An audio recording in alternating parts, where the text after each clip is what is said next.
What's going on, everybody? Welcome back to the podcast. Remember to comment, like, and subscribe on our YouTube channel at Jack O'Hara TV. It's episode 760 of The O Show. We are with the one and only Mr. Blake Wynn. We're talking about cigars. You got an event tonight going on. Tell the people what's happening. Wow, episode 760. That's unbelievable. Congratulations. You just never quit, man. Yeah, Nobody listens to this shit, but you know, I love it.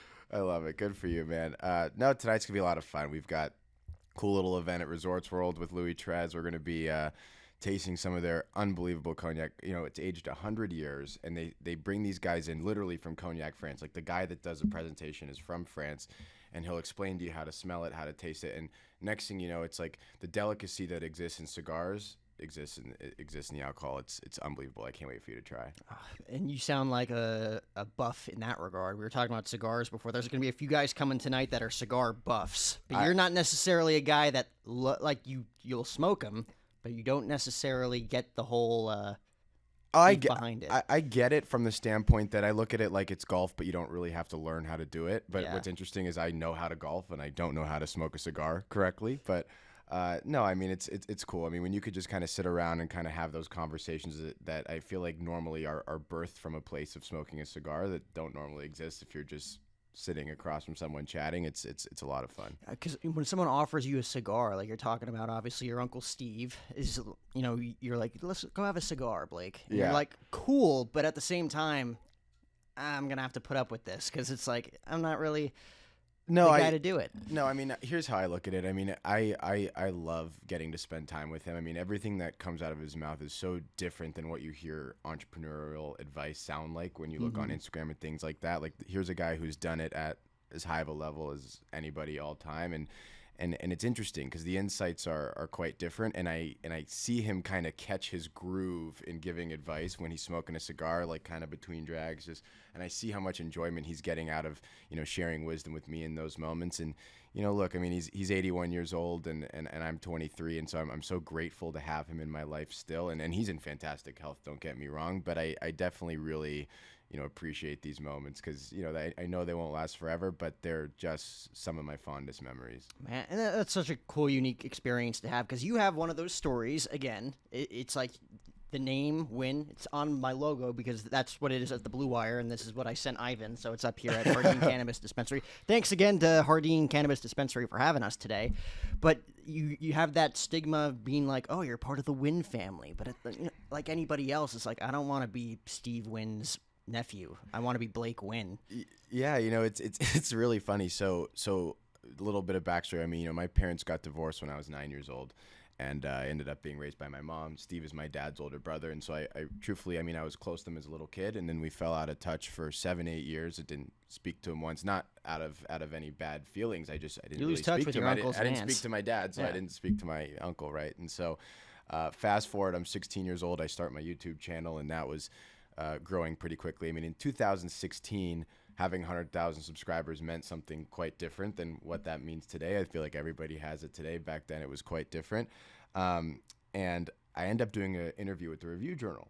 And this guy, Buck Wargo's asking me all these questions. And I've never done an interview before, so to me, I'm just answering his questions. What kind of car do you drive? Oh, I got a Mercedes. How much money you make every year? Oh, I make $125,000. That was true, but I'm just telling him the questions, and I'm only saying it now because this all got printed. Because what was supposed to be a small column turned into the cover of the Review Journal in a 3-page spread called "Success in the Jeans or the Sneakers," and it was a story about what I was building. And his final question was basically the same question you just asked me. And at the time, I didn't say it to be disrespectful by any means, but I just went, look, by the time I'm done with my entrepreneurial journey, my hope is that Steve's remembered as my uncle. Well, Steve calls me the day that this article comes out. I get a call from a number I didn't have saved to my phone. Hello? Yes. Is this my nephew, Blake? Yes. Well, we need to have dinner tonight. Who is this? It's Steve. Oh my God. Hi, Uncle Steve. It's been so long. Yeah. You really think I'm going to be remembered as your uncle? Yeah. I said, yeah, Steve, I do think that. He says, well, great. Then I want to hear about how that's your plan. So come have dinner with me tonight. And ever since then, we've had just a fantastic relationship. I mean, he understood it didn't come from a place of like, I don't, you know, respect what he's done or anything like that. I mean, I have, you know, he's one of my heroes. But it came from a place of look, right? Like I'm not currently a casino developer. I don't necessarily plan to be one, though I would love to give it a whirl and see how I'd compare. But no, I mean for me, I definitely think that being an entrepreneur is our common denominator. But beyond that, I think we have a pretty different approach to things. He was probably so pumped when he heard that too, because like you said, it wasn't coming from a place of like, oh, I'm better, I'm gonna be better than him. Like, Yeah. no place of hatred or bitterness at all. It's just like, oh, I love and respect my uncle. I think I can do more, and he's probably thinking like, this is what family legacy is all about. Let's talk about it because we haven't talked in 8 years. Yeah, it's interesting, right? I mean, look, he has 2 daughters, right? I have an older brother who's not an entrepreneur, not really great guy, just not an entrepreneur, and so I'm the last Wynn, right? Like, because he doesn't have any sons, his daughters are both married and have different last names now, and so I am kind of it. Now that being said, I will say in an interesting way, like I think he cares about legacy less than most people do, just period. Never mind people who've created a legacy, but even just people who aspire to create one. He'll say all the time, when I'm gone, I'm gone. He's like, I don't care what people say now, so I definitely don't care what people say, when I'm gone. And I think that's what's interesting. The thing that I think he likes is, that feeling of getting to talk business with a relative. Like, I think that's something that's new to him. I mean, his daughters weren't entrepreneurs. My older siblings aren't. And so I'm kind of the first person he's got, blood relation to that's into it, I suppose you could say. And so I think that's definitely the root of our relationship being as strong as it is. And you're only 23 years old, so it's like, Yeah. you guys, because I'm trying to think, when did this happen? When did this interview take place? This was in 2016. So this was 7 years ago now. Yeah, so you were still 16 years old when this happened. You said you hadn't talked for a while. Since you were a kid? Like yeah, we 7, hadn't 8 talked years since I was old? 8, 9. Yeah, exactly. Okay, so like you're not going to talk about anything really meaningful that you both would be interested in anyways. No, and well, I will say this. I mean, I think what caught him off guard. He's like, "Tell me about your business," and I'm going, "Well, when I was 11 years old." He's like, "Well, hang on. Why are you telling me about when you were 11?" He's like, "That I just read about your business. You just started 7 months ago." I said, No. I started the YouTube channel 7 months ago. I started my business when I was 11. Well, what were you doing for business when you were 11? And I told him about how I was reselling sneakers and blah, blah, blah. And he says, well, tell me to what degree you were doing that. I was like, well, Steve, I paid taxes when I was 12, which was true. And I didn't make a ton of money. I made probably $25,000. But when you're 11 years old, I was in 6th, 7th grade. That's insane, dude. Yeah, You're a millionaire. Right. Well, that's how it felt. And it came from a place of like, I lived at home. My mom wasn't charging me rent or something silly. So, I was taking that money and I lived like a millionaire from the standpoint that I want an iPad, I got an iPad. I want a pair of headphones, got the headphones. Want a cool pair of sneakers, got the sneakers. And, started going on dates at a young age. It was just like the world always kind of, felt like my oyster as a direct result of being an entrepreneur. And I think that was something that I was immediately drawn to from a very early age. So there was like no ounce of you that was just kind of being like a normal kid in a sense. Like you didn't really have like normal kid aspirations. It was just like, well, I'm going to go to school. I'm going to get my degree. I'm going to probably get a job. No, So I'm sure like well, I did go to college. you went to Fordham, right? Yeah, In the Bronx. Yeah. Wow. Well, that's a story of its own. But no, I didn't think being a kid was cool. Like to me, everybody I always looked up to as an adult, right? I looked up to football players. I looked up to successful entrepreneurs. And one thing they all had in common, if nothing else, was that they were an adult. And so I never really, I don't want to say I didn't enjoy being a kid. I had a fantastic childhood, but how I occupied my childhood was I got a head start on life. And you brought up Fordham. I think for me, that was the challenge being at Fordham was, my first day in school. I wanted to kind of experience that. I didn't, go out and party in high school. I didn't do any of that stuff. I was running these various businesses. And so when I got to school, I lived in a dorm in a basement of a 4-story building on 191st and Fordham Road in the Bronx. And there was no AC. And literally by the third day, I was like, okay, I'm going to start a new business here and figure out what's next for me. I didn't drop out of school on day 3 or anything like that, but I was like, I've put in 9 years that these kids haven't, 8 years these kids haven't. It's nothing against these kids. They're going to go on to have great lives. No, but it's frustrating to be around people that don't have half the business sense that you have, that you felt like you really earned and worked for. And it wasn't even that. I made a lot of friends there. It was the biggest thing for me was I was like, I did all these things to not be here. And I chose to go to Fordham, and that was something that I wanted to do until it wasn't, because I wanted to experience it. You know, I mean, I think for me, the thing that I love the most about life is the idea of experiencing things. Yeah. I love traveling. I love seeing different things. I love meeting everybody. I love just, you know, I always want to feel like I'm okay dying tomorrow if that was the unfortunate reality, right? Yeah. And so the problem with school and the problem with the traditional path is I feel like you miss out on so many things. You know, so many people that go and they get they get regular jobs and they go through the motions of life. They may end up being very, very happy, but they maybe aren't wired the same way that I have to just recognize that I am. Like, to me, like I know that I will be less happy in life if I never see Asia. I've never seen Asia before, right? And that's like a small example. I will be less happy if I don't get to interact and do business with some of the people I grew up idolizing. Like, I want to prove to myself that everything that I think I can do in my mind, I can at some point in life make a reality. And really the fun for me is that process of trying to get from dreaming something up in my head to making it the reality. So who were some of your early on like idols then, in a sense? Because you had your uncle in your life, or at least from a distance you saw what he was doing, right? And that in itself is insanely impressive. Like, I grew up, because you're 23, I'm 24. I feel like we're having a conversation like we're both in our 40s, right? Compared to most kids our age, right? Because I grew up idolizing people who were in their 50s at the time, 100%. you know, and I'm thinking, oh, that's why I'm so mature in a sense, you know, at least I hold myself to that standard, because I grew up admiring and mimicking myself after people who were already like old guys with kids in their 20s. Right. So who were some of those people for you specifically? I mean, as a really young kid, I was a diehard sports fan. LaDainian Tomlinson walked on water in my mind. I mean, he was able to do things nobody else was able to do. Like, I think everybody I've always idolized, like, that is the common strain. Like, I never thought I was going to go be an NFL player. I mean, that would have been the dream, but never something I considered for more than 15 seconds, right? So LaDainian Tomlinson was certainly one. But you know, as far as celebrities go, that's not so much what I mean. Like, my mom was like a huge idol of mine. There was like people I met in school. Like, I had an economics teacher in high school, Miguel Enriquez, who was certainly an idol of mine. I mean, truthfully, he made me start the YouTube channel, which changed my whole life. I had no intention of starting it. I was in an economics class that he was teaching my sophomore year. And he says, I'll make you a deal, because he knew all about my resale business, because he was the only business teacher my little school had. And so I would go to him for advice. I didn't want to hire consultants, and he was kind of the next best thing, right? And so we'd talk all the time, and I signed up for his class. He goes, I'm going to make you a deal. He says, anything that you do in this class is going to waste your time. He says, you have an inherent understanding of these things. You won't know how to answer some of these graph stuff. He says, you're going to be the kind of guy that just hires these people to do this kind of stuff anyways for you later in life. He says, I'll make you a deal.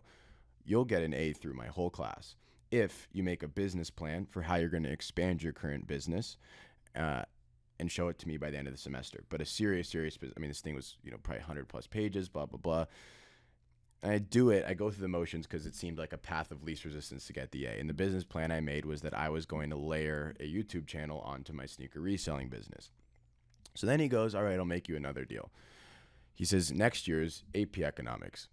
Same deal, but start this YouTube thing this summer.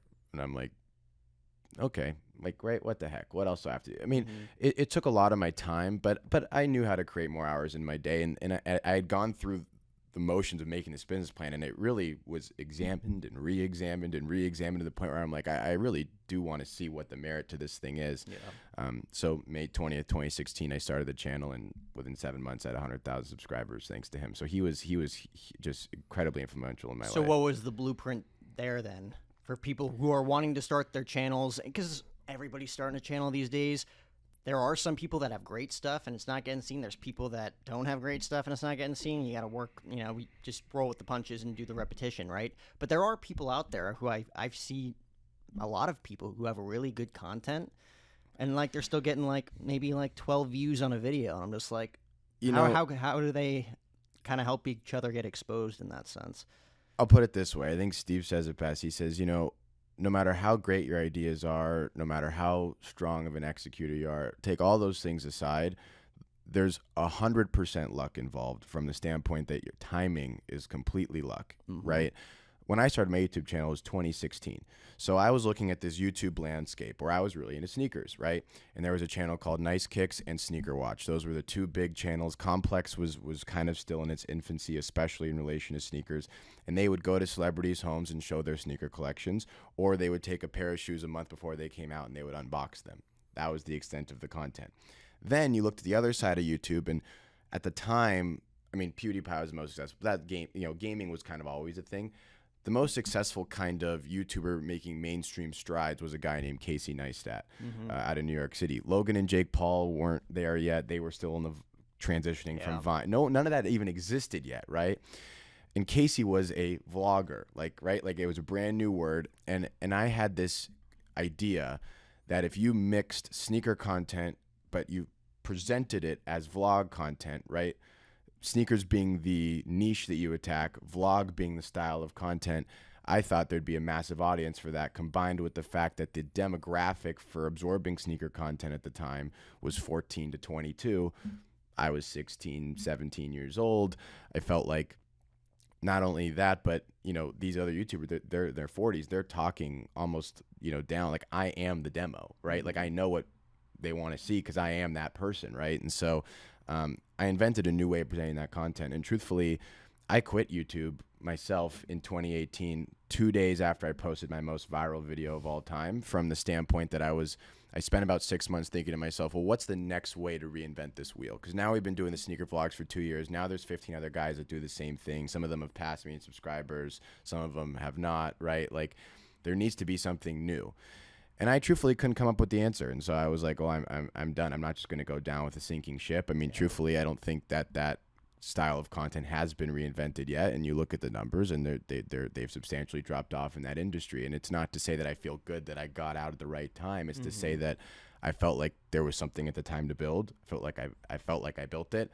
And then when I was done building, I didn't feel like being a manager, And I think that when I share even these sentiments with my uncle, I think that's where we see so eye to eye on things, is because he can relate to that. Because after he built the Mirage and Bellagio, he was like, I had no attachment to these built things. I had an attachment to the development process. So I sold them all and then spent 5 years developing the Wynn. And I think that's kind of, the part that's in the genes, if you will, is just that desire of, like, if I no longer feel like I'm building, I have no desire to maintain regardless of the money or anything else. I feel like money was never a driving factor for you at all. It's just, like you said, building things, developing whether it's projects, whether it's relationships, friendships.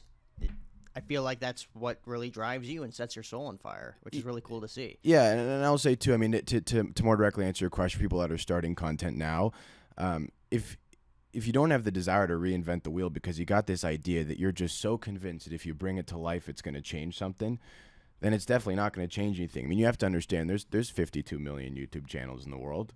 I mean, having 400,000 subscribers puts you, in the top 2,000 out of 51 million. I mean, your odds are better to go hit a royal flush in some gambling game in the casino. I mean, like, the odds are long to make it work on YouTube, but the people that make it work, they all have something in common. They started a style of content, or they did a style of content better than anybody else before them did, right? You look at Mr. Beast, who went from zero to past PewDiePie even, right? Like, he invented a way of conducting content where, I mean, talk about the risk he took from an entrepreneurial standpoint, all those things aside.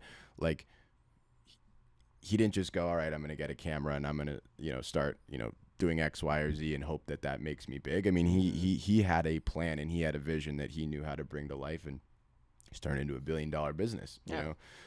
That's what it takes on YouTube nowadays. I mean, I think, with the exception of that, you're better off just trying to get big, hitting a lucky TikTok or something like that. But at the same time, too, there should be a reason that you're putting yourself in a position to influence people, right? And I think that's a weird thing. Like, a lot of people now are looking at being an influencer as, oh, this is an easy way to be both unemployed and support myself. Whereas, in 2016, 17, 18, a lot of these people that are really big, like the Paul brothers and Mr. Beast and all the big ones, right? That wasn't a, hey, let me create content so I can support myself and call myself an influencer. I mean, these guys work 16, 17 hours a day reinventing the wheel for 14 minutes of your entertainment, and you were entertained for 4 years straight. And so, now they've parlayed that into a million other things, and that's just, due to their creativity. That's another thing that it takes that you mentioned right there. You just mentioned it. It took 4 years for them to catapult that into to be able to do whatever the hell they want beyond that. There's some people out there, I think the average podcast episode is 7 episodes. Like, that's how long a podcast lives? Yeah, because people are just like, all right, I'm not monetizing, I lost the spark, not getting the guests I want. It's like, you've done it for 7 weeks, assuming that you're doing one a week. But I guess that's my whole point. If you can find yourself saying that, then you started for the wrong reasons to begin with, right? Like, you didn't love the idea of, I'm going to have 760 conversations with unique people, and that to me means something, so I'm going to do that regardless of the results. I mean, and granted, it was faster for me than most, but yes, I hit 100,000 subscribers in 7 months, but there was also 45 days in there where I hadn't hit 100 subscribers yet, and everybody that I know and their mother is making fun of me and talking about what a stupid thing this is. And my mom, even, who is like a role model of mine, is like literally in tears, like, I can't believe you're going to give up reselling these sneakers to do this YouTube thing. I wanted to do it. I knew I could do it. I wanted to create content that people had never seen before in relation to sneakers. I was like, I know more about these things than most people. Mm-hmm. I am the demographic. I have access to them. Every box kind of checked itself between both the practicality of the decision to try and do that, as well as just the like deep personal, passion to do that, which is why when all those things did come, right, everybody starts a podcast. I started for monetization, all these different things. Without saying the number, I was making plenty of money in 2018. I mean, like I said, my second to last video got over 5 million views, and like I quit, because it stopped being that passion for me, honestly. And it's good that you got out so early too, because money wasn't a factor. I feel like you really weren't failing on any end of the spectrum. You just saw like, no, what's next? This is no longer.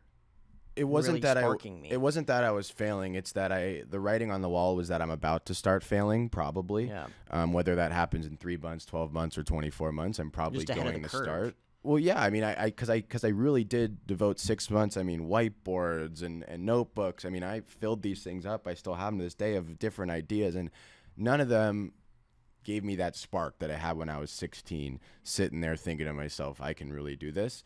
But at the same time, I had other ideas that gave me that spark, and that's kind of how I've ended up where I am now. The seeds of Enclave and Key were planted during the time I had that YouTube channel, and like this is, people are like, that's so interesting. He parlayed the YouTube thing into this kind of agency venture sort of business that most people don't understand the mechanics of, just because it's a B2B business that I don't talk about a ton, online. Yeah. But those things came from the YouTube 100%. And looking back at it, do you look at it that way, or in the moment of you? No.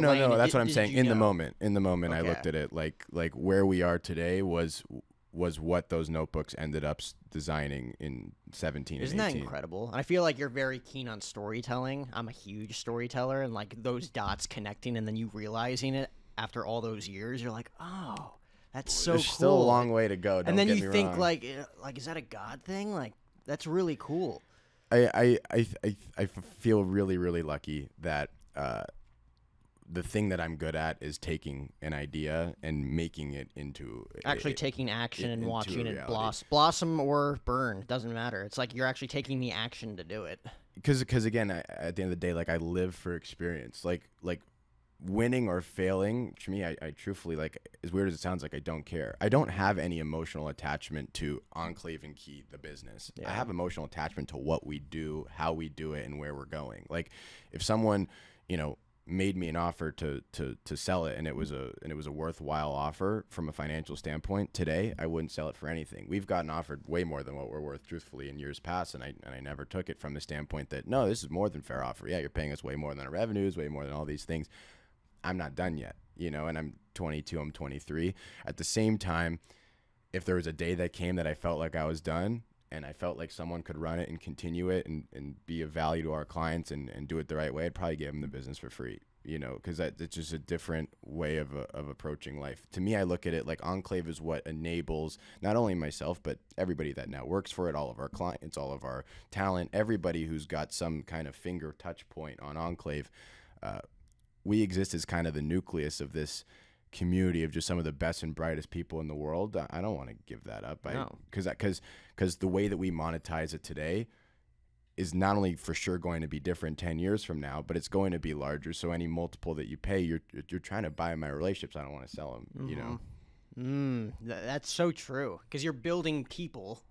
Yeah. You're building the culture, and I'm sure you have hundreds of different ways as how you're doing that and keeping things fresh and keeping people accountable and building those types of characteristics that you want either in employees, partners, people that you're working with, because at the end of that's how it's going to last 10 years, 100 years, 1,000 years down the road. That's what builds legacy, not just getting people paid at the end of the day. I mean, look, I think just from a business perspective, your greatest expense ought to be your greatest asset, right? Yeah. So our largest expense every month is our payroll, so that better be our biggest asset. And if it's not, like, something's broken, right? So how are you going to make sure that that payroll, that staff is your greatest asset, right? They've got to have the same kind of passion and desire to make this work that I have, right? And so they've got to feel the same sentiments that I do. Well, how do I feel them?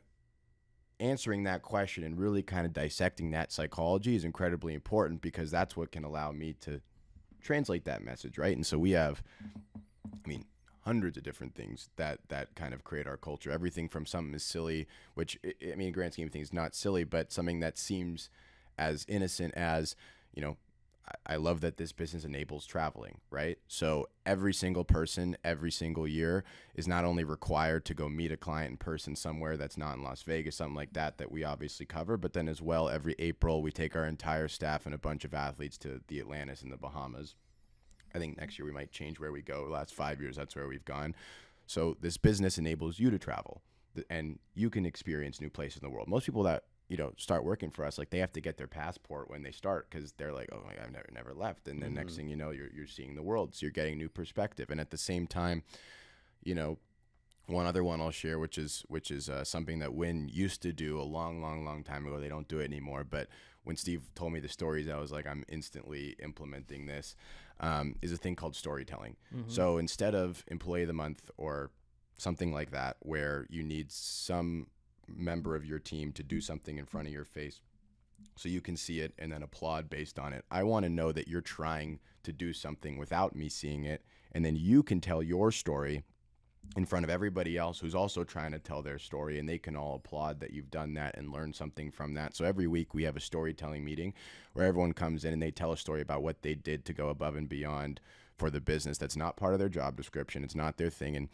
And what I've noticed in saying this to people is that it can almost sound a little bit, juvenile, but if you come to this thing and you watch us tell stories for 25 minutes, you may as well have gone to a pep rally that accomplished its goal to the exponential like a degree. mastermind almost. Like everyone's leaving there because they wanted the best story to tell, especially when after we hear a killer story, it's like, you know what? We got some glass seats tonight for the Golden Knights game. Why don't you take them? That's just an incredible story. Thank you for sharing that. You know what I mean? And so sometimes there'll be little rewards that come in on the back end, but people are just looking to tell a good story, because telling a story they know will immediately change their positioning, and never mind my mind, but in the company, right? It really makes for everybody talking about the business the same way that I do, which I think is the goal of any smaller business in terms of staff size. That's so inspiring. Did you have any newer people that you've worked with where they go into that room and it's like, all right, everybody tell us a story? Because like you said, it's not a part of your job description. It's just because everybody wants to have the best story, but I'm sure the first time for a newcomer, they're like, oh shit, so this is what it's about, huh? I don't know if I have a good story. I don't know. Am I truly going out of my way to help people? Am I truly going out of my way to do good things? It's so funny you say that. Something happened yesterday. So yesterday was our storytelling meeting, and we actually had someone new start on Monday. So this was like their third day. And the guy's 53 years old. So right, and we have older folks that, right, I'm the second youngest person at the company, right? And so it's a little bit of a culture shock, perhaps, if you've had a 25, 30-year career doing various things, and now you come into this place where It's a little unorthodox, and it's ran by a 20-something-year-old kid, and the COO is the other youngest person. He's also 23 because we grew up together.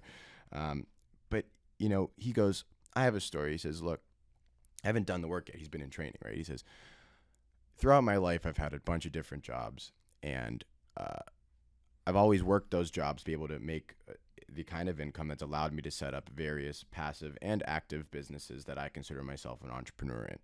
He says, so now I'm coming here, and he's in kind of a sales and partnership management sort of role. He says, so now I come here because I've been inspired by some of the things I've seen about you guys online, and I wanted to take this opportunity. He says, in the first 3-4 days I'm here, I've never felt so alive. I texted my wife after the second day that I was here, and I said, I didn't get a partnership job. I'm an entrepreneur in this thing. If I come up with an idea, they'll not only listen, they'll do it if it's a good idea. And he just, the inspiration coming from this guy who, when you're 53, you're probably already thinking, all right, am I going to retire the next decade? Am I right? Like you're not ramping up typically at 53 unless you're one of these, Bill Gates, Steve Wynn kind of guys who just is going to go until they literally don't go anymore. And so hearing that, it's so neat to see that this thing that 5 years ago was like frustrated scribbling in my notebook is turning into this guy who spent 30 years trying to figure out exactly what he wants to do with himself, and he feels like he found it, and he doesn't even know what he's doing yet because he's only been here 3-4 days. Like, I think that is such a representation of what we do. That's so freaking cool, dude. So you can have what are you looking for specifically when working with these people? Because this guy's 53. You got people who are our age, I'll say, 23, 24, 25, 26.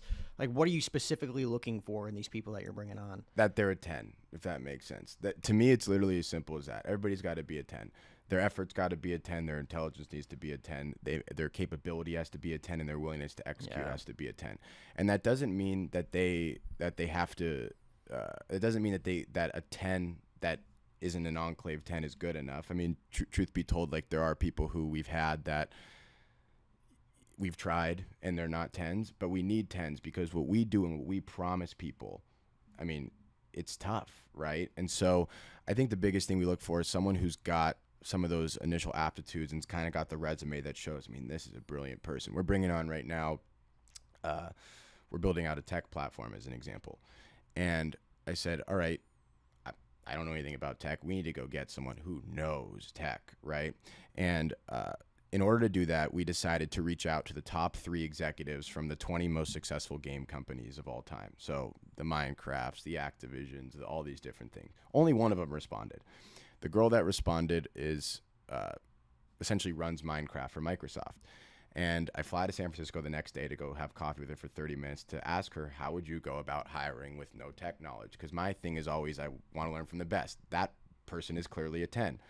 We end up sitting there for 2.5 hours, and she's who we're hiring. She's going to leave Microsoft in August, or maybe I shouldn't have said that, but I didn't say her name, so it's okay. But the long story short of it is that we go after people that are the best and the brightest because we cater to the people that are the best and the brightest. Mm-hmm. So you're actually like actively seeking out people too. Yeah, almost in like a Salesforce type way. Like, do we have any good leads? It's quite a bit of recruiting, and then as well, like, it's quite a bit of repositioning someone's mind as to how they can be helpful. Like, a lot of our sales team, if you will, currently are C-level positions in other companies that have the right amount of overlap where they could do 10 hours a week of work for us and be way more helpful than if I did go hire just a salesperson to come sit in the office for 16 hours a day.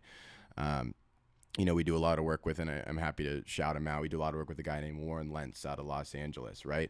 This guy's CTO of Versus Game, which is an incredibly successful company, and chief talent officer, not tech. But he's connected all this great talent because that's what he does. So when we have initiatives where we need some really top talent that we don't have access to, sure, I could go hire someone to come work 80 hours a week to figure out how to get into these people's management inboxes and try to structure a deal to be able to access that talent. Or I can go hire Warren and explain to him how a few text messages, some of these talent, here's what I need you to put in front of them. And if they go for it, here's what the deal can look like. And so we've been working with Warren for the last few months, and it's been fantastic, right? And so it's at a certain point, I'm not even trying to vet if these people are 10s. I mean, he's a C-level executive for a very successful company. Like, he's for sure a 10. And the fact that he's inspired enough by what we're doing to have the willingness to help on the side is huge. That really is all we need. I actually have a call with Versus Game at 1:00 today, so Good. shout out to Versus Game. They're doing great things, dude. I really like They're their very platform. very cool. Who's someone that you specifically?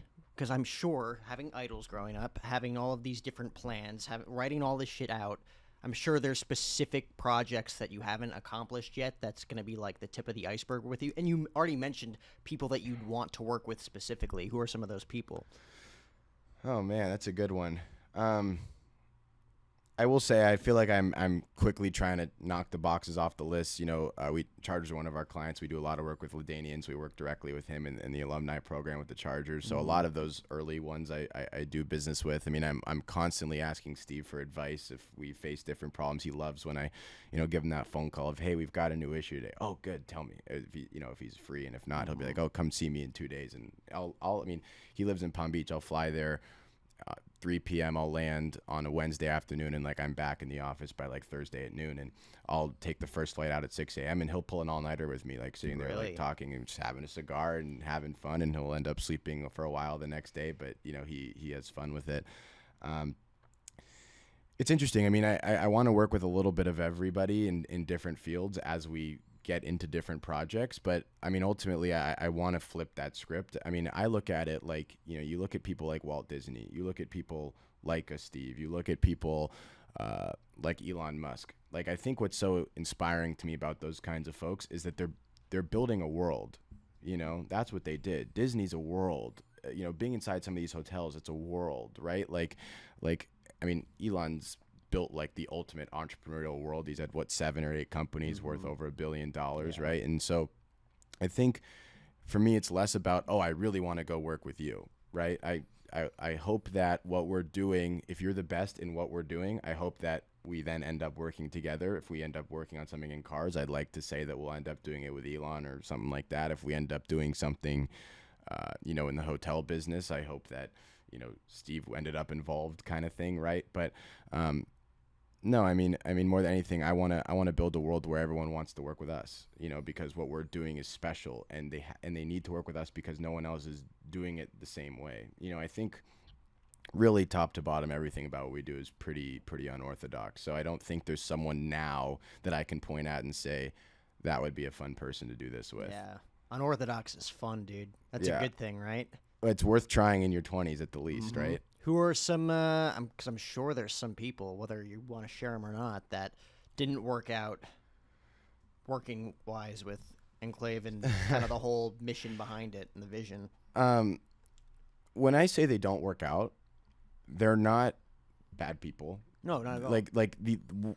What went wrong is that their ambitions and their capability to fuel the execution behind those ambitions reached a point where they didn't sync up, right? I think the challenge here is the projects we do are so ambitious that you really need a lot of execution behind it. And some people just, don't have the either capacity or legitimate desire to do it. Again, it's not their business, so I completely respect that. But at the same time, whether it be talent we haven't seen eye to eye with over the years or clients where the results haven't been perfect. I mean, granted, these things are really, really, really far and few between.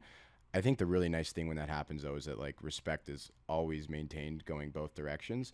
But there's no specific name where I can go, oh my God, this guy is a total jerk, right?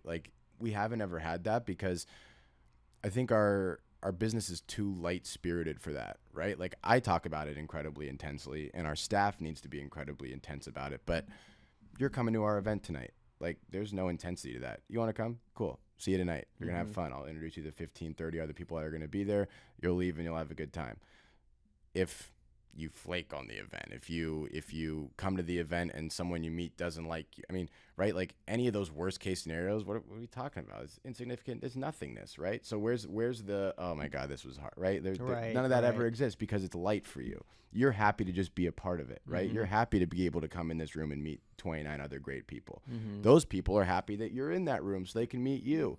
Enclave's just the orchestra man that's kind of putting this together. So it's too light spirited, I think, for that kind of thing to play out, with maybe the exception of staff that gets let go. I mean, getting fired sucks, but at a certain point, not to sound heartless, but like business is business. Of Like course. I'm happy to be friends with everybody that's ever spent 1 second trying to help this thing, because I look at it like I owe you, right? Like this is my vision. You helped bring it to life, even if you didn't do it in a way that was successful. You still tried, and I really respect your willingness to try and do that for me. Like that means a lot. Not that you did it for me, you did it for your career, but nonetheless, like the trickle effect was that was the case as well. And so I have that desire there that even people that I'm disappointed with how things ended, I'd still help them. Oh, of course, and that's best case scenario, Yeah. because it's not a burnt bridge. It's just it No. didn't click. There was no 100%. synergy at the end of it, and it's just unfortunate. And it's an awkward conversation to have, but I feel like 9 times out of 10, when you have those conversations where it's just that something's not clicking, both sides agree. Yeah, and I think maybe the challenge too is there's times where it doesn't click, and one side really wants it to click, and the other side just saying it's not, right? So there is a little bit of that, but again, I mean, we don't fire people that often, right? Like that doesn't really come up. Our staff's also not that large, and most of our staff has been there for years now, even though we're only 5 years old. Like most people have been there since year 2, year 3, right? And we've just figured out how to optimize and create efficiencies where hiring a larger and larger team hasn't overly been necessary. What about the clientele, athlete-wise? How's that been? I mean, I feel like for the most part, it's been very successful. Were there any that didn't work out on that end? Honestly, no. I mean, look, there's athletes that we at times maybe are unable to help the same way that we once could. Like an athlete that goes from being a starting, X position guy to, tears his ACL, Yeah, of like course. stops taking social media seriously. Now he's on the couch like, hey, what can you guys help me with, right? Like, well, now you're not even a retired athlete. Like you kind of let yourself fall into this position where, like, I mean, a brand's not going to pay us to work with you and some of the things like that. So, but again, the personal relationships are always there. And so I from that perspective, I mean, I would say that maybe I'm spacing on something, but I don't think we have a single burnt bridge with an athlete relationship in 5 years. Again, a big reason why is because we go get the best people for things. Our president of athlete marketing, Hayes Pillard, was in the NFL for 7 years. So he knows all these guys. He's been through what they've been through. He was the guy that tore his ACL, or not specifically ACL, but got hurt. And, his career ended 2 months after he had 92 tackles as starting middle linebacker, right? And so, between Hayes and I and the rest of the team maintain those relationships, right? Because even you take a guy like Sean Merriman, right? Like his relation to Enclave, like he comes to all these fun events that we put on and he loves it. And he meets great people. He's going to see you tonight. He's going to see 28 other great people tonight. So there's always something that we can still continue to do. Being a part of the Enclave, the word Enclave means a group or place that's different in nature than those surrounding it, right?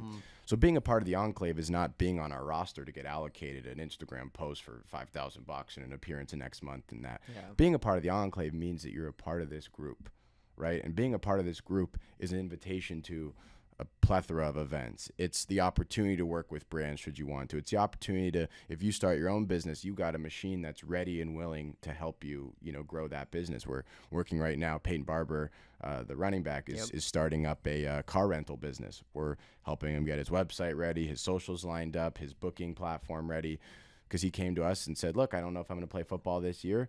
I'm definitely going to start this exotic rental business. I've got, a handful of cars I want to do it with. Can you guys help me? Absolutely, Peyton, in a heartbeat, right? And so, again, like even, right, we used to get him, for 5-6 years. It was, sponsorship opportunities, appearances, things like that. Now it's changed, but he understands what Enclave's about. He's one of my closest friends, right? Like he gets that we can be helpful for the rest of your life, right? And so he leans into it. And so it makes it very easy for us to maintain those relationships indefinitely. And that's a great thing. That's at the end of the day, if anything else, that is what you want, is to maintain 100%. those relationships that become friendships, right? Like in Peyton's case, it's like you call him a friend, you know? Because there's a lot of people that you probably, and I do too, where it's like, oh, we're great business associates, but like, are we really friends? Yeah. Like, you want to be friends with everybody that you're doing well with. And Yeah, I mean, and I'll give you like a fun little anecdote of like kind of where this comes into play. Like because we are all friends, like I love like having people over to just play some cards at my house. Like I turned one of the bedrooms into a little card room where I got a nice little table. We all kind of hang out. We play for $50. Like we keep it light stakes, but it's all about the conversation. So I invite these fun people. David Tyree, who made the helmet catch, was in town. So this past Sunday, David comes over and Eckler was there playing, and David, what's going on with you? Why are you out here? Oh, I'm just linking up with some people. I'm trying to book myself for speaking engagements. Really? You're getting into speaking? Before I can even say whatever's next in my mind, Austin, hey, you know what? I've just got into speaking. And then they just start having this conversation. Austin helps him get like a book. I mean, it just turns into this whole thing. And I'm like thinking to myself, that's why it's worth it for David to be part of the Enclave. I don't have $1 to hand him, but I have these gates that I can just present him if he knows how to walk through it, if he starts the right conversation and the right guy sitting at the table, right? And it's, I will say from my perspective, it's meticulous, right? Like David Tyree and Austin Eckler are not at that table by accident, right? Every single person sitting around that table, I'm like, who are they going to enjoy the company of, right? They're not coming for money. I mean, like if you destroy these nights, you're going to win $200 and you're sitting around a table of people that are worth plenty of money, right? But we had, you know, it was David Tyree, Chumley from Pawn Stars, Joey Hamilton, who won Ink Masters on Netflix, this fantastic entrepreneur and just hell of a guy, Peter Krause, Austin Eckler, this gal, Alexandra Botez, who's like a world chess champion and kind of pro poker player. So she's kind of showing us these different things in poker. And we're just flipping cards, having just an absolute blast because the conversation is just rich. And Alex wants to have Austin come on her poker channel, and Austin wants to have her come on his app, and David wants help getting speaking bookings, and Austin can provide that. And I mean, it's just this spiderweb thing that's happening over a nice casual card game, right? Because it's a group or place that's different in nature than the other surrounding it. I don't know that CAA is doing that or Endeavor and these other agencies, right?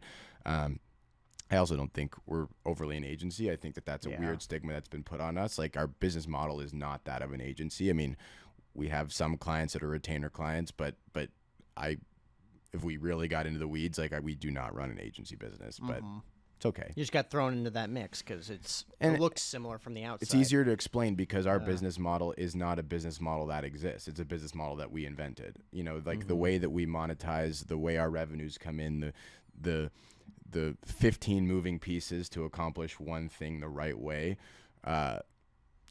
There aren't business models like it that exist, right? That's what's so fun about it. That's the part about it it's building a world, right? You build the world where you've got this little poker component, you've got these cigar socials, but at the same time, like you've got a marketing agency, you've got a venture arm. I mean, we're invested in like over 10 companies, you know, that we just came in on, right? And so there's just a whole bunch of different touch points that like we're 5 years in, but 40 years from now, because I could put it this way. You asked if I, you know, kind of still know where we're going. I mean, that really is kind of my role. I promise you, and I'm looking you dead in the face. I say, and I hope that people play this clip. If a second of what I'm saying right now is not true, 7 years from today, zero part of this business will be a marketing agency. It'll still exist. It'll still be called Enclave. There'll be other subsidiaries that'll end up existing. It will not be a marketing agency. Not because we can't do it, but there's a progression that's happening, right? We've already kind of pivoted from being a little bit of a talent and marketing agency to now it's really kind of experiential and events, right? Like, and I'm not trying to necessarily keep it a secret, but right, what is a progression from going from handling talent to then creating events that you own and bringing the talent and brands to be involved in those events? Like, to me, I look at it like there's a natural progression of what comes next. Is there a specific event that you want to pull off that is kind of like too far out in the distance to where it's like we can't do it right now? Like something that would be crazy with like the perfect amount of talent, bringing that culture together in some sort of weird, unorthodox environment. I look at it like just take some of the coolest things around the world that bring some of the coolest people together. I want to have our own version of that. You look at Cannes, you look at Michael Rubin's White Party, you look at the Super Bowl. I mean, you look at some of the top events in culture. I'd like to have something that stacks up right next to it. On a much smaller scale, on August 26th, we have an event that we're doing with Poker Go. We're throwing what we think is going to be the largest celebrity poker event of all time. 72 players competing for $50,000. It's all going to be streamed. You know, people like Botez and all those folks I just mentioned at Poker Game, and many, many more are going to be participating in it. And that's fun because we went to Poker Go and we were like, we want to own a celebrity poker event, and they, sold us a studio, and that's what we've been planning for the last few months now. So we're really excited about that, because what an opportunity to bring 72 people to Las Vegas for a 3-day weekend. Beyonce's the next night. I mean, there's all these kind of fun things that we've kind of built into the weekend. But I want these 72 folks to leave and go, whoa. Like, I'm so glad I'm a part of the Enclave.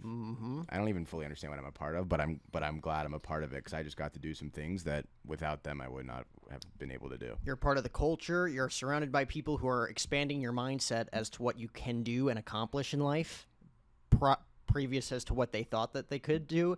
And then you're in Las Vegas, like you said, like, oh, Beyonce's here the next night. We go check that out before we leave. Oh, the Super Bowl's going to be here in February. Oh, like all these people. Bruno Mars, Carrie Underwood's got a residency now. Sebastian Maniscalco's got a residency. Like, people are here. And we were talking about that before we came on, too. Like, you've been in Las Vegas your entire life, except for when you went to the Boogie Down Bronx. Right. We'll get into that. But this is the place to be. I'm out in Phoenix. I told you before, I'm like, I could see myself living here because I'm here every 2 weeks anyways. Well, and Phoenix is a great place. Phoenix is a great city. I mean, I think, I think the biggest thing is it's always about people. If you can attach someone's emotion or self-esteem, or if you can really interact human to human with somebody, there's no AI or there's none of this that's going to take that away, which is why I love what we're building. We're building a company that's built by humans for the future, and I truthfully cannot say that about many businesses right now. Right? Like any business that has cashiers, you're not building a business that's built for humans in the future. We're building a business that's DNA is about how you interact with other humans. Yes, there's machines that are involved in helping those interactions, but that's what the business is about. And so, I touched on earlier, like the importance of building culture. If you're good at building a culture internally, which a lot of businesses are, a lot of them go, okay, I've got a good culture and I've got a product, and this is how I execute that product or service. We look at it like, okay, we've built a great culture internally. Imagine if that culture existed beyond internally. Imagine if that culture did translate to our clients, to our friends, to our talent, to everybody that's a part of this Enclave, right? That's kind of what we've done. And so, I talk about building culture and providing cool opportunities and things like that, and the storytelling and all those things. That's happening with the talent, right? And not as directly as, hey, let's sit down on Tuesday and tell stories to each other about what we did to go above and beyond or outside the box. But talent's coming to play in this poker game. They're going to leave there with a story to tell about how they got into a big hand with Daniel Negreanu and beat him, right? Like, I'm creating opportunities for this talent to end up having a story that they tell that's about, something that we created, right? So the storytelling as a concept and being a part of the culture as a concept, those things translate to everybody that we deal with. That's not just, solely an internal thing. And I think that's really the magic of what we built. Yeah, dude. I think that's so cool. And to be able to get people on board and to actually buy into what you're saying. Because, like, you're not selling them, but at the same time, it's just like, oh, I didn't really see it from that perspective, I'm very on board with what you're doing. And then you see them take that action and to build, whether it's for Enclave or, just in association to what you're doing. It's like, that's got to feel great as someone who's a leader.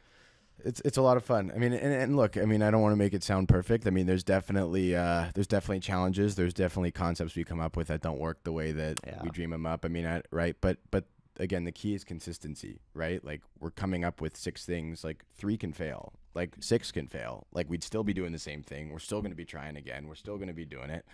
So, I mean, and it goes back to the point I made about the YouTube thing, right? Like, if you're building something for the sake of just, I want my life to look like blank, and I want my bank account to look like blank, and I want people to buy it, and I want people, you're not building something, right? Like, you're building something if you go, I'm going to change the way that this exists. You're not building, you're surviving in that sense. Just like, what do I need to survive and what I think I need to be happy? Yeah. Instead of building something that's going to last hundreds of years, And like, I hope that's the hope for you. 100%, right? Just like I said, the marketing agency will not last 10 more years, but the business will be around hopefully long after I'm gone. So, being in Vegas your entire life, I do want to get into your time in the Bronx. What was it like going there after being here your entire life? Because I look at East Coast versus West Coast, because I grew up in Jersey. So I grew up about 45 minutes from Fordham. We had baseball tournaments there growing up. I had season tickets for the Yankees, went all the time. Grew up a huge New York Yankee fan, was there constantly. It is different from here, man.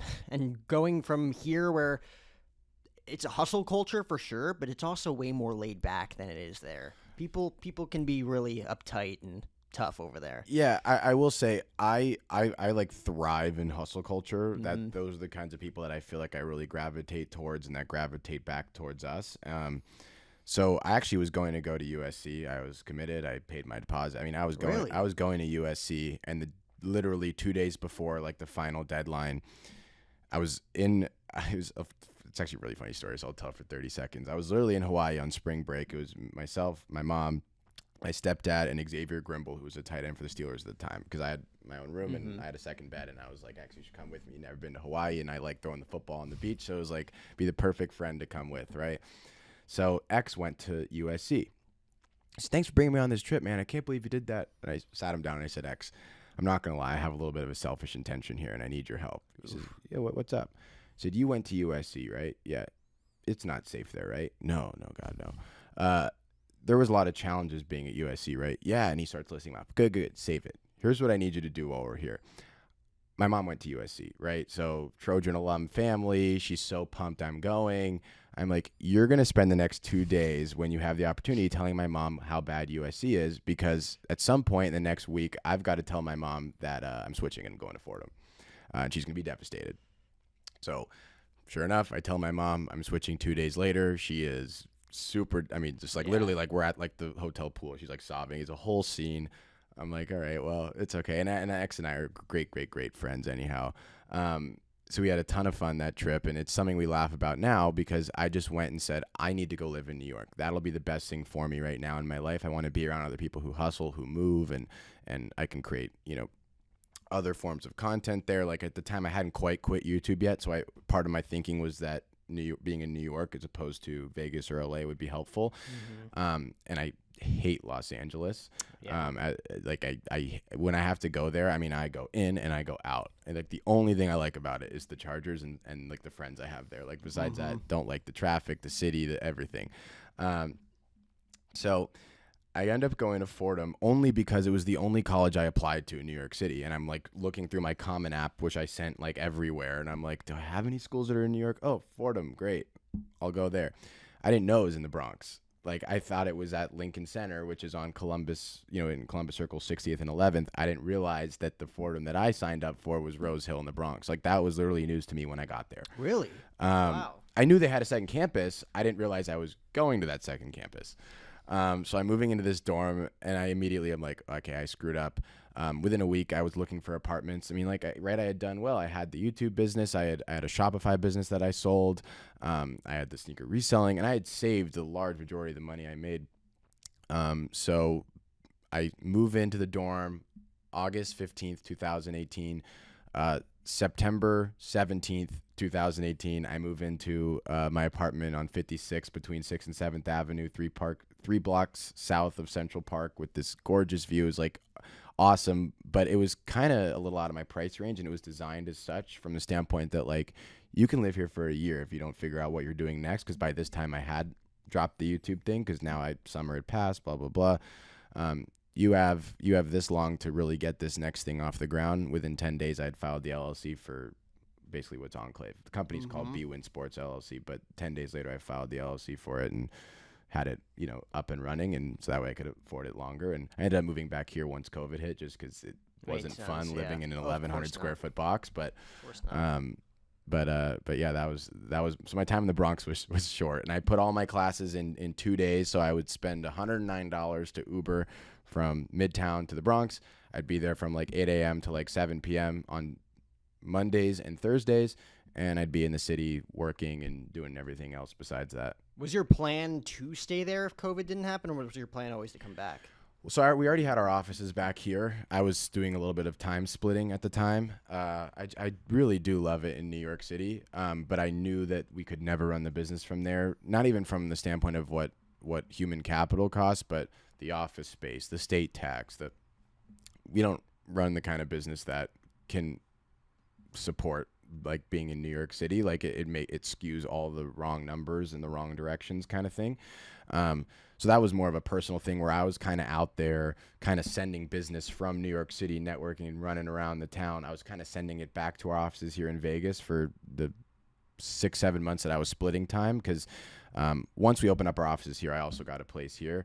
Then I moved back here, finished out that lease, and then bought a place, and I'm here full time now. Man, it's crazy how your mom was just devastated. Was that more of so location, like you going across the country, or was it more so USC was just like Both? I mean, Fordham's definitely a worse school than USC, no doubt, and no she doubt, she with some definitely paper. right, and she definitely wanted the kind of academic. I mean, she has a PhD and an MBA. My mom's brilliant, and so. She definitely kind of wanted a more traditional path. My grandfather, who is also another one of my very, very much so heroes. I think he's one of the neatest people who's ever lived. He walks on water in my mind, to say the least. He was an accountant, really successful, sold his practice to American Express. So they had these very, very kind of successful but traditional outlooks on the world. And look, I mean, as well, I'll say this: my parents are older. My mom's 60, my dad's 70. So they grew up in a generation where school and then start something, and then work, and then use the work you do to start something. So it was just a different way of looking at it. I mean, now, even just in the last 3 years, with how much the world has changed, largely because of COVID, they're like, thank God you dropped out. You would have ended up being in school during these COVID years and all this stuff. And I'm like, well, worked out. But I mean, no, I mean, that's a whole other hilarious. I mean, when I dropped out, I've had 3-4 moments in my life where I went directly against what even my mom, grandfather, even like people like Steve had told me that was best for me. And those moments have paid off so far. I don't want to make a habit of them, because the older I get, the more I realize how truly intelligent they are and how correct a lot of their recommendations are. But they hated when I stopped reselling shoes to switch to YouTube. They hated when I dropped the YouTube to switch to Wynn Sports. They hated when I switched from USC to Fordham, and they hated when I dropped out of Fordham. Steve was the only one who said, you're going to stay in school until the moment you cannot do both. As soon as you feel like you cannot manage school and your business endeavors, the business endeavors are a worse thing to give up. Mm-hmm. And literally, I dropped out in a moment where I could no longer do both. I was in Spain, and the dean of the school called me up at 2 a.m. because of the time change, and I had missed a class that I basically, because of missed 4 times, then they have to fail you. If they fail, you got to take summer school. I already had all this business lined up for the summer. I got my mom on the phone, and I said, this is the point where I've no longer can do both. Yes, you can. You're going to transfer to Pace or somewhere else that you can just get in, and the hell I am. Yeah. Like, no, I'm not, and that was it. I dropped out of school. I was actually in London at like 2 a.m, like standing outside of this like nightclub in rain, like on the phone with the dean of the school. I was like, all right, like, I'm done. And that was it. And it was like, it sucked too, because it was like 1 week before the end of my second semester, my freshman year. And instead of getting all those credit, I mean, what do I care now? But, back then I didn't know. And I told my mom, I said, I'm taking 1.5 years, whether you guys agree or not. Because I was, I supported myself, so I didn't have the same responsibility to just listen to my parent like a lot of kids do, right? So I'm like, look, I'm taking 1.5 years to see if I can really grow this thing. If I can grow this thing, I'm never going to need school. And if I can't grow this thing and I need to buy myself some time to figure out what's next, I will buy that time for myself during a collegiate program. And didn't need to go back. No, dude. I'm like, look at my track record. Killing it. Every time you guys tell me I can't do something, I'm killing it. Yeah, I will say this was a different size risk, from the standpoint that I will say this was absolutely an 18-year-old making a decision for a 40-year-old. That was the way that they put it, and they were 100% right. Stopping reselling sneakers to start a YouTube channel. It's a 16-year-old just changing passions. Yep. You know what I mean? This is a life swinger, right? Because if the business just fails and then I can't get back into school, like all of a sudden I'm 22, 23. If I do get back into school, then I still have 4 years in front of me. Now I'm graduating at 27. If I try to get a competitive job, like I'm now 6 years older than everybody else. Like it really was a huge decision, and I certainly respect where their thought came from. I mean, I wasn't blind to that. It was just like I would literally, and it sounds intense, I was like, I'd rather not live than just like live under terms that aren't my own. I'm like, look, I'm doing business. I'm in London. I had been to London for an hour before that, like for a layover, but right. I'd never been to Barcelona, never been to London. Business had taken me there. That business trip was the result of why I missed that class that was taking me out of school. And I'm like, I'm not sacrificing this side of my life for that side of my life. Like, that side of my life is $110 Uber each way to the Bronx. This side of my life is getting to see Barcelona and London while making money.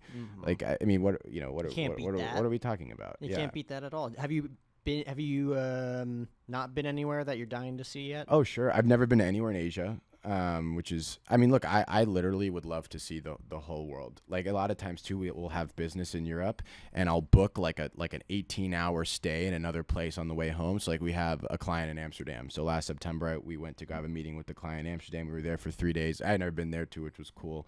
I went with the account manager we have that runs the account.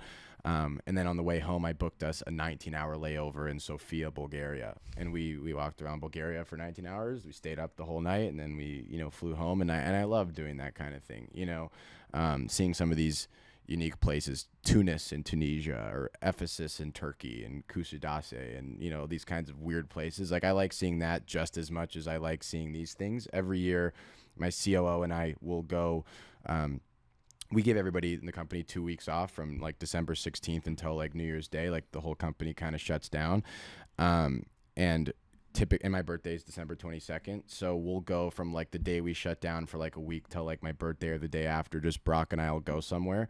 And this year we're going to Riga in Latvia. Like it sounds cool. Don't know anything about it. And we go with no plans. And like our goal is to get lost, if that makes sense. Like safely, but like get lost. Like just see what happens. Like if we end up in a living room, getting a meal, right? Like live to create stories. That's to me like what life is all about. It's like what I said, it's all about the experiences. So I always want to do whatever we can to put ourselves in a position where, if nothing else, it's going to be an experience. I don't know if I'm going to like Latvia. I don't know what it looks like, but of course not. Get excited. Lost. Have, like you said, tell the story. Something bizarre happens. How cool is that to come back? You won't believe what happened to us in Bulgaria. You won't believe what happened to us in Osaka. Yeah, and no, 100%. And honestly, like it's not even about telling other people the stories. It's about having just experienced it for myself. I mean, I don't. A lot of the travel stories I have, I don't share just because they don't typically have like any business ties. And if I am really telling stories, it's probably in a setting like this, or it's with Steve over cigars. Yeah, I'll tell Steve this, right? Like I'll tell family the stories and stuff. I mean, he likes the business stories better for sure, because there's nowhere I've gone that he hasn't gone himself, and whatever. But no, I mean, it's living a life for the sake of telling stories, I think, is the coolest way to live. It's like what Mae West says, like, it's not about the years in your life, but the life in your years. Like, I literally have that quote plastered on so many different things around my house. Like, that's the one sentence that has resonated with me more than anything I've ever heard in my entire life. Really? Like, one of the things I got this map that I have, like, hanging in my bathroom. And you put push pins in it of where you've like traveled, but I got it custom. I have this gold plate on it that says it's not about the, and stuff. And just like for me to look at, like, it's like above my own toilet in my own bedroom, but it's just like, I have fun, like putting a new pin in there now. And that's kind of a little thing, that I do. And like, to me, like I can sit there and close my eyes and relive those stories, and I think part of it too comes from like, I have a little bit of a deep down fear, like Steve has RP, which is uncurable, and it makes you go blind like progressively as life goes on. I mean, knock on wood, I see great now and everything, but it's genetic and it can't be cured. And if I end up with that, a day's gonna come up where I can't see everything I'm experiencing, or I mean, Dwayne Haskins was a client of ours. Henry Ruggs was a really close friend of mine. I mean, you see some of these young people in some fashion, their life just takes a turn on a dime, right? Or God forbid ends, and I want to know that no matter what, there's nothing I would have done differently for a millisecond, if not, right? Like to me, like today, right? Like there's nothing I'd rather do right now than just come have this conversation with you and do this podcast, right? Like, and if there was, then you go do that, right? Because that's what every day is about, and that's why I love this business so much, because it's the kind of business where you can wake up each day and think to yourself, what do I really want to do, right? Because if I woke up, and literally this is almost how our business works. If I woke up and went, man, I just wish I was in New York right now, I could make a handful of phone calls that could spin up legitimate business leads or conversations or whatever, where all of a sudden I actually need to be in New York tomorrow because I forced the issue, and then I'll get on the plane and I'll go. And I'm not just like having the company float the bill for me traveling. I'll come back and we'll have 6 new deals we wouldn't have had, but it may have started from a place of like, I just want to be in New York for the next 3 days. And literally it's as simple as that. But when I get to the place, I want to be, active. I want to be. Oh, you want to get done what you meant to get done. Like you're thinking about it for some reason. Like you want to actually be intentional and get the stuff done. Yeah, right. Like I'm not thinking, I want to be in New York because I want to go like sit at Bethesda Terrace. Like I'm thinking about it like I want to be in New York because I think that I have this idea of a convention that we could start, and the guy that owns SneakerCon is there, the guy that would run the video department of this convention is there, and 3 of the people that would probably sponsor this convention are there, right? That's not a real thing. I'm just making up an example, but those people actually do live there, but you know, that's why I'm going to go, right? And that's what's going to be so fun. That's why I want to be in New York, right? So it's not a lot of that, but a lot of just different thought exercises that take you all over the place and put you in front of all these, you know, interesting people and different things. It's a lot of fun. What's one story to bring this full circle? Talking about storytelling, right?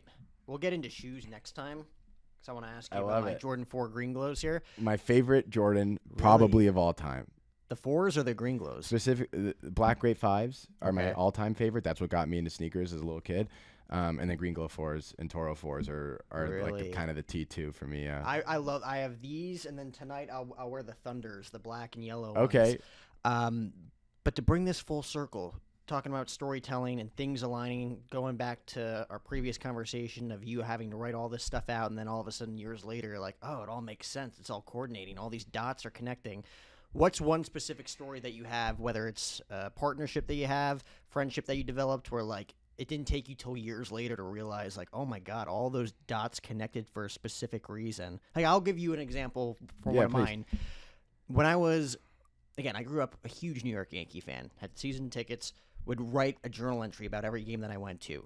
The channel the game was on, ticket stub. I have all ticket stubs from every event I've ever been to, every concert, every baseball game, football, basketball, you name it. We went to a game at Fenway Park when I was like 12 years old. Right fielder for the New York Yankees at the time, his name's Darnell McDonald. Dropped a fly ball, 3 runs scored, whatever, wrote about it, whatever. 10 years later, I have Darnell on my podcast. 3 years after that, he approaches me about starting a podcast with me. He's like, I see what you're doing. Your content's great. I'm looking to start a podcast with a baseball enthusiast. I think we'd be a good match, former player, enthusiast, commentator, whatever. We started a podcast together in Phoenix last year, and I'm thinking to myself, I'm like, I am pretty sure I wrote about this guy when I was 12 years old. So I called my dad up. I'm like, you go get the scrapbook underneath my childhood bed upstairs. And he's scrolling through. He's like, yeah, Darnell McDonald crashes into Curtis Granderson, 3 runs scored for the Red Sox. I'm like, yeah, like that's so cool to me. That is awesome. 12 years later, and I get to send that picture and share it with my buddy Darnell now, who I watched when I was 12 years old drop a fly ball, you know? That is so cool. And so, have you had him on the show and everything like that? Oh, too? Absolutely, dude. That's He's awesome. one of my most frequent. I was in Boston a few weeks ago to see him, and we go on hikes. So he lives 15 minutes from me in Phoenix. We go on hikes like every week. We're friends, you know. It's so cool. That is awesome. It's a great question. I mean, 2 come to mind. Like I kind of have one personal and one that's more business. Okay. You have a preference of which one? Whatever you're more comfortable sharing, my man. I think the personal one's a little bit cooler. And I know I haven't told this story before. I think I've told the business one before. Then tell it. The first time I ever watched a football game was Super Bowl. Well, the first time I saw the second half of a game was the AFC Championship in 2006-07 season, where Phillip Rivers played the game on a torn ACL against the undefeated Patriots. I walk in the room and I asked my dad, like, kind of, you know, about the game. Because actually, interestingly enough, I collected football cards and just never watched the sport. I just thought the cards were cool. Pokemon cards, football cards. And I could tell you everything about, like, Rod Smith's receiving stats, right, in 2006. But at the same time, like, I had never seen him play. I didn't even really know, like, what the Denver Broncos were. Like, it was just a weird thing, right? He says he bet on the Patriots, and feeling like a jerky little 6 or 7-year-old kid, like I started rooting for the Chargers, and I just never stopped rooting for the Chargers. That's how I became a fan. The next game was Super Bowl 42, and I wanted to watch the whole game because I'm like, oh, I know that player, I know that player, I know that player. I got the cards. So we're in Los Angeles, we're watching, and I didn't really want the Patriots to win. Like, I was rooting for the Giants because I was mad they beat the Chargers, who I had developed this weird little affinity for. Also, I kind of already liked the Chargers because LaDainian Tomlinson was on the cover of the Topps 2007 packs. Yep. So I already kind of thought they were the cool team. San Diego's closest team to Vegas. So anyway, so we're watching the game, and Eli drops back on 3rd and 5. And he's getting ripped from behind, and he lets this high-flying duck go. And right over former Charger Rodney Harrison comes David Tyree, making quite the helmet catch. And you fast forward to 2017 or 18, I'm in New York on business, and I DM'd him, and I'm like, I would love to just buy you some lunch. And sure, he responded like instantly. It was like, yeah, I would love to get lunch, dude. And we sat down and we start talking, and he says, well, why did you want to meet me? I said, because you are for sure, and Dave, I forgot to mention his name earlier. David Tyree definitely was one of my childhood heroes because he made me feel like football players are superheroes. I had an instantly different perspective on football players when he made that helmet catch. And my love for football has had probably the most significant impact of shaping my life than anything, more than Steve, more than myself, more than my mom. Like, football was kind of that thing for me, right? And so I said, look, I would love to just hear your story. Like, tell me about the catch from your perspective. I'm sure only 100 people have asked you for that. I'll buy you lunch. And then I told him about our business, and we'd set up different things I was going to help him with. So at the end of the lunch, I ask him this question. He tells me the story, and this is awesome. Well, over the years, David and I mean, David literally would call me his little brother. I mean, David and I talk at least once a week. He's one of the people I'm closest to in the world. And we now choose cover stars for a magazine called Luxury Lifestyle Magazine. That's something that our business does. So I thought, the Super Bowl was in Phoenix this year. I thought, what a cool thing we could do. 15-year anniversary of the helmet catch. We could put him on the cover of the magazine to celebrate it. And really the reason we choose this is because we throw the events around the cover and around the cover star. So I called David. David, I've got a cool idea for you. I can get you on the cover of this magazine. This is all the impressions it gets. This is how it can help promote you. We're going to throw this great event for you. You can invite whoever you want. He loves it. So we end up doing this dinner. And it's at Roca Core in Phoenix. You're familiar with that restaurant. I know you're from there.